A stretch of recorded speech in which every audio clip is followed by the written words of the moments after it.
Okay, so another question is coming in. What are other evidence-based fat loss supplements out there? It's really tricky with that. So evidence-based for sure is meal replacements. Meal replacements are the number one evidence-based weight loss treatment in the world, bar none. That's better than drugs, better than anything, are meal replacements. That's why I don't let anybody walk out of my office when I'm doing, even when I was a bodybuilder still doing that kind of training, without 12 weeks of meal replacements.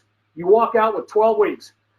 If they struggle anywhere, then I add something like Thermexcel, right, to boost it up. But meal replacements are really the only true evidence-based where a doctor has to tell you, yes, that works, right? Everybody agrees it works. Okay, very good point. There's so much scores of evidence that a protein-rich meal replacements accelerate weight loss and help with maintenance. So very, very good point that, everyone should be utilizing that from a evidence standpoint for weight control. And it saves you money on groceries. I always tell people that. Your 12 weeks of that will save you a ton on groceries.